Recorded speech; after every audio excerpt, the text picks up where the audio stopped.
বাংলাদেশের প্রাচীন স্থাপত্য শৈলীর ইতিহাসে যে কয়টি স্থাপনা বিশ্বজুড়ে পরিচিতি লাভ করেছে তার মধ্যে বাগেরহাটের ৬০ গম্বুজ মসজিদ অন্যতম।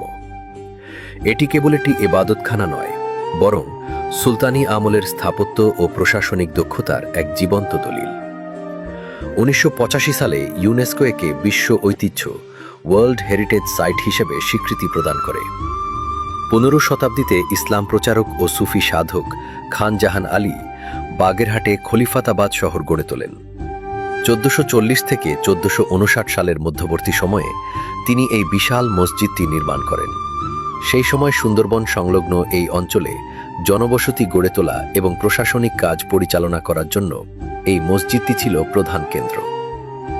৬০ গম্বুজ মসজিদের স্থাপত্য শৈলী অত্যন্ত মজবুত এবং অনন্য। এটি তুঘলকি ঘরানার প্রাক মুঘল স্থাপত্যের একটি উৎকৃষ্ট উদাহরণ। মসজিদের দেয়ালগুলো প্রায় ৮ ফুট পুরু এবং পোড়ামাটির ইটের তৈরি। মসজিদের বিশাল ছাদকে ধরে রাখার জন্য ভেতরে পাথরের তৈরি মোট ৬০টি সুবিন্যস্ত স্তম্ভ রয়েছে। ধারণা করা হয় এই ৬০টি স্তম্ভ বা খাম্বা থেকেই এর নাম ৬০ গম্বুজ হয়েছে।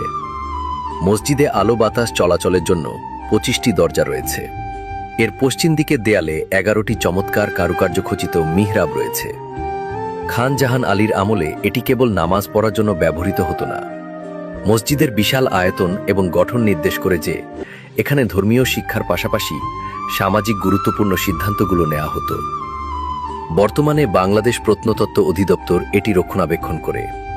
মসজিদের পাশেই একটি জাদুঘর স্থাপন করা হয়েছে, যেখানে সেই সময়ের বিভিন্ন শিলালিপি, পাত্র এবং প্রত্নতাত্ত্বিক নিদর্শন সংরক্ষিত আছে।